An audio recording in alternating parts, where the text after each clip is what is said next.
बतावो हो कैसे कुल कहेली सके हमार पतोई हमके गरियावे ले त मारे ले त पीटे ले। बताव एगो हमहू तो पतो उतर ले बानी कतना प्यार दुलार ओकर देखी के एकदम हमार पेट भर रहताटे। हाँ ऐसने परिवार सबके दया भगवान ऐसने पतो सात घर दुश्मन के पतो हो तो हमरे पतो हो लेखा। बताव ये न ठीक लागेला बेटी पतो इनके रहन चल ऐसन रहेला तो हाँ नाइयो खाना खा तो देख के पतो के एकदम सने मन खुश रहताटे। बताव कैसे देखे देखे जरतरी सन। हाँ ये तो बाटे कि निमन खा तबो लोग के देख के जरताटे बाउर खा तबो देख के जरे वाला माने कोनो ओर से चलाव नहीं के ऐसन आजकल के जुग जमाना चल देले बाटे। अब तो हमार पतो ही हमके मानतिया अब कुल्हनी के जलन होता कि यार दादा कैसे ही पतो ही के रखले भैया। अरे रखो के सहूर न होखेला यही ना पतो पौले बानी पतो के संगे उतना एथु करे के पड़ेला तनी न के रहे के पड़ेला। नहीं सोची कि पतो आ गइला पतो के आगे अब हम ही बंठन के पतो रही तो केहू के पतो ही पाए लगा दी स। हाँ कतना हमार पतो हो निमन बिया कितना रोहन चाले कर अच्छा लागताटे। बताओ जेने से आवत तेने से मम्मी जी खाना खा ली ना मम्मी जी दी ना गोड़ दाब दी मम्मी जी दी ना बार झाड़ दी। बाप रे बाप चला है भगवान जी कोनो बुजरिन के नजर मत लागे हमारा पतो के ऊपर। अभी तो ठीक बाटे आगे चल के देखा त का होखेला अब नसीब में जौन होई तौन होखबे करी। अब एगो छोट लड़का बाटे अब ओहू का देखा त बड़ जना के पार घाट लगा दिहनी अब छोट जना बाड़न अब देखा त इनकरी नसीब में कैसन मिले ले मेहरारू का जाने कहाँ बाड़ी सुतल बाड़ी कि का करतरी। कनिया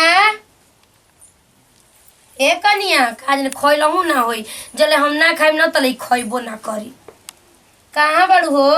का जी मम्मी जी का बोलत रहनी काम के। हाँ कहाँ रहलू हो अब कुछ हो ना चाह बनावत रहनी हम आप खाते कनिया के बबुआ कहाँ गेलो छोटा का का ने गांव में गोनी हमें घूमे की जाके तनी देखल रही धनवा काटा ताकि नहीं के काटा तो कोई के तयामी का आई ना कि सुबराए जाए इतना घाम हो गेल बट खाना ना खइनी हम तब से निकाल के हम तू खाना खइलू कि ना खइलू वही बताओ पहले। आप जब ले ना खाए तब ले हम ना खाएंगे। हाँ ये भगवान जी कहता है अपना पतो के हम समझाए तारा ई नहीं के बुझात कि कटिया पिटिया के दिन आइल बाटे मान तनी के बाझल बन तो जब हम खाइब तबे तू खइबू तो का हो गेल जी मम्मी का के तो चल जब काटे खातिर कोनो बात बोल के पहले जब सांझी खने आई तो चाय बैठल बनी अब कोनी ना चाह बना के टोसलियल बनी। अरे हो जान जे कि गर्दा समझ बा कि का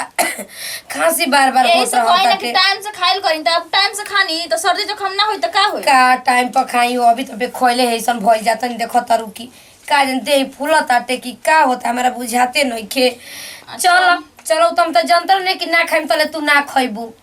चोनी निकाल के रखी ना। हाँ चलो निकाल आए तो कहानी हमी का कहमी तनी गोझा बना खाती के तो दलिया भेवले बनू उ पहला ही का भेद देले बानी जी आपके कहला से पहले जानत रहनी है कि तार एकदम सने तू होई नजरिए चल आई तक चावा निकाल तनी ठीक बा आदर चलो जल्दी आई। देखो हम जान गई नहीं हमारा आत्मा कहत रहल ह कि अभी हमार पतो खइले ना होखी इतना ही पागल है ना कि का बतलावे के खाना लेवे के चाही। हां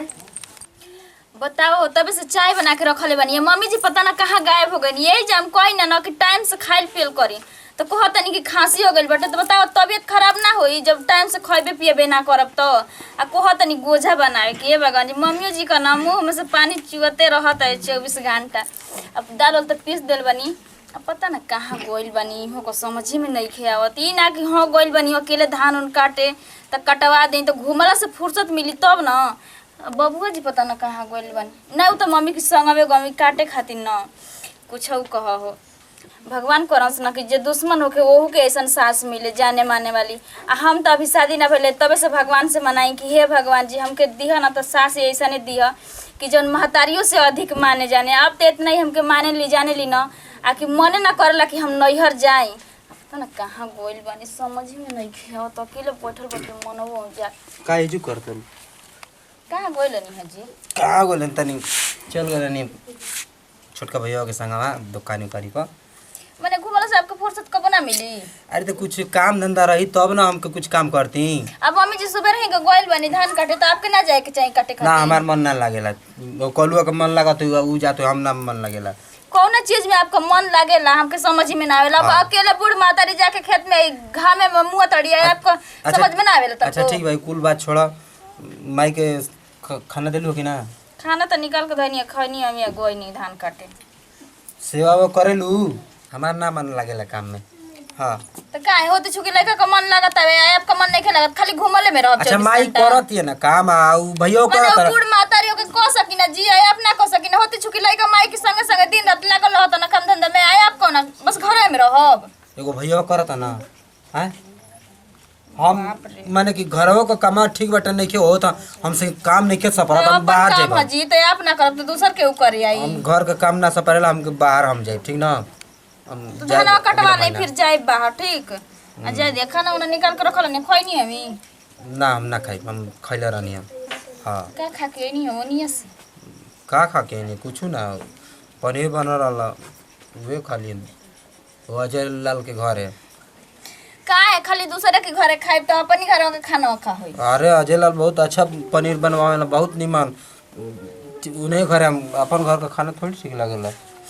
अच्छा कुल बात छोड़िए जाके खाना खा ले निकाल के रखले बनी ठीक बा चल जाई एकदम खेत आके हेजा में यार मौगनियर बैठल बड़ा तबेले हां ई नहीं के चिंता की हो बूढ़ मातारी खेत में का करते करा के खा के चल गनी तब तोरा ना बुझाइलो तो के ना तनी बुझाइलो के भेज देई। अरे मम्मी जी तबे से उहे बाकी हां खेती चुके लगा जाके तू करत तो तोर पे करत बुझा तटे हो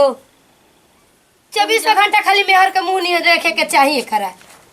तो 12 भाग जाई हम तब तो दोनों मेरे कटोरा चिउरा चाहिए ना तो का होगा घर कहीं लइका तो खाइम ना अपन खेत बाटे तो पता है सुरता वाला के बियाह करी ना कि दोगला सुधर जे बाकी सुधर तटे खाली अपनी बापन के संग दिन रात घूमत रह तटे। अच्छा, तोरा सनी मन दइए ना हमर लइका निमन बटे रे अब जाए दिना चानी पानी उनी पी ले खाना खा ले छोड़ी मुंह बना के निकल गइल इहे त बाटे कुछ बोला त गप देने निकल जाए के बाटे चल गइल अब ना यहाँ ना तू करी जाए तेरे माई हम भाई ना हम करते ना। अरे तो तू केतना करबा बतावा ना आ संभाल लेबा कुली आई ना आज ना करी तो कहिया करी बतावा एगो से दूगो बैल दूगो से तीन गो की के करी हम ही करत रह चल हम हमारे संभाल से आई तो बरबराए लगनी कपार बथे लगी चली ना खाना एकर चलते हमर मर्द बाहर से आवत नहीं खान चली आई हम खाना निकालते नहीं आई चली हम खाना निकाल गोड़ा धोवत नहीं जल्दी आई कुर्सी की है भगवान जी एकदम एकर बुद्धि बुझाता कि हमार उधी पर दिन रात नतिए के घूमत रहत अटे हैं छोड़ का करे के बाटे जल जिंदा बानी तले करत नहीं हमार काले बन आज बाइन तो करत नहीं कल ना रम त ना कर खुदे कपार पहिन के जब आई तो खुद समझ में आ जाई यानी कि टेंशन से आदमी मुंह होत रहत अटे। चली तनी माई से बतिया ले ढेर दिन हो गेलो बतिया हेलो हेलो गोला तनी माई का बोलबा केंगन धीरे धीरे बोलत हई। अरे का करबो धान उन कटाइल बा एकदम सने न गरदा समागल बा कि का तू खा कटे दवाई वाई ना आई लवे गोई बड़ा तार बाबूजी ले ठीक बारू न हो ठीक बनी जा अपन बताओ खाना न हो गईल। हां बूढ़ी के का समाचार अब बूढ़ी ठीक बाड़ी कहां बाड़ी तनी बतियो ना ढेर दिन हो गए। आ जान तड़ू धान कटातावे ना तो गोई लोग अब खेते अच्छा तो और धान कटा था हां पूरा पक गल तो का पाहुन कहां रहो तनी के फोन नहीं की उठा आ जान तड़ू घुमाला से फुर्सत मिली पाउन के तब ना कौन काम है बटे अब अकेले मम्मी जी धान काटता नहीं होते छुकी लड़का के लेके लेकिन ई नहीं खे दिमाग ना कि जाके तनी कटवा पिटवा दे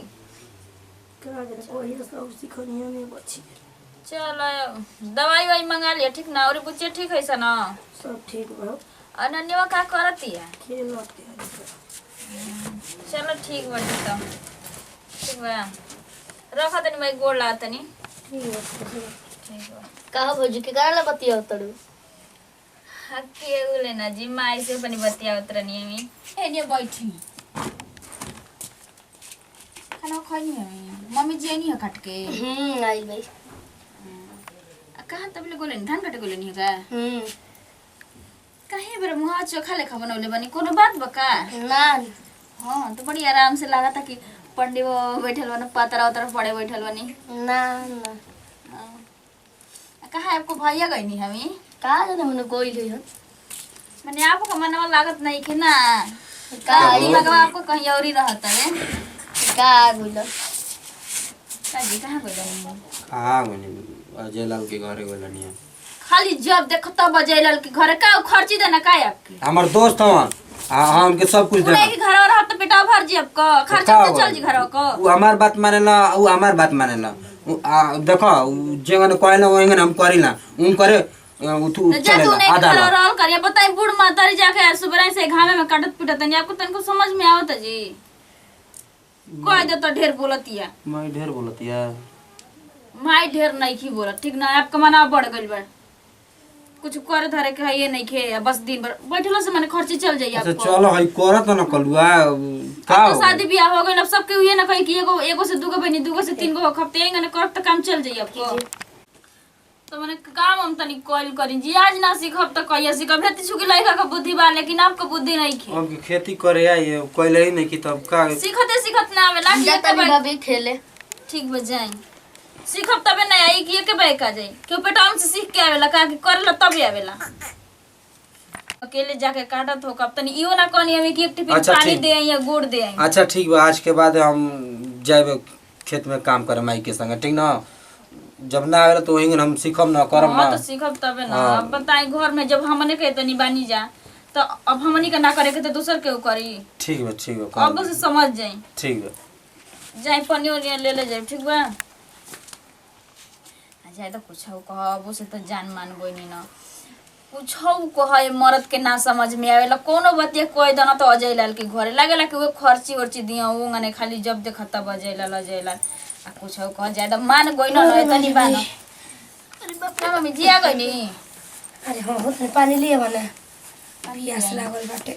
ई पानी लेके ना गइल गोरन तनी हुनकर हो बुढ़िया की खराबा हो के करी बोलले उनकर नाती भइल बाटे न सच में का बोल बा नाचत न सही का पंवरिया बा की का कहलो स अच्छा बाजा उजा का आवाज आवत रहो आवत रहता आवत रहनी वनी से तब नाचत तो तनी बैठ गनी खूब न सामान उमान देले जा हमारा के भगवान कहिए नाती दिहन कि अब हम अपन तनी लुटाई हमार हाथ ना बड़ आगा ना आ केहू खेले वाला नहीं के जल्दी तू उपाय कर कोई के ना अच्छा चाहिए रे पानी लेके आओ तनी ठीक बा एक पापा अरे पापा कहतनी देखी काका ई ना लेके गइनी हम पानी या गुड़ ना तो हम खेते कहाँ रहनी हमी अच्छा तू जान तो लोग खेते अब कोई ना समझ नहीं कि खेते चल हम पानी ले कि मार जन ओकर फुआ आए रहलिए शंकर लड़की या नहीं अच्छा लागत है जी मम्मी जी पैसा वैसा खूब लुटाओ तो लिए सब बताओ ज्यादा हमरो के भगवान जल्दी नाती दिहन का करे के बाटे जल्दी तू जाए करो भगवान करिया तो पानी लियो तनी लियो तनी हमरा तनी तेल लगा के ना आई तनी तू गोड़ा ओड़ा दबा दा काहे तो दुखात हटे हो निगरो काट दिल बानी ना यही से इतना दुखाता जल्दी पानी लेके आओ पियास लागल बाटे देखो केनियो से ना तो पोतो ही हमारे एकदम सनी एक गोड़ पर खड़ा रहेले का करी हमार लड़का के बुद्धि ना आता आया जाई बुद्धि कहिया के खाली अब तनी लमहर हो गइला से वो तना नहीं खेतो ज्यादा पतो ही चल हाके ना एगो होशियार एगो पागल रहला तो चल बन जाला कोनो बात नहीं खे जाई घर में खा पी ली हम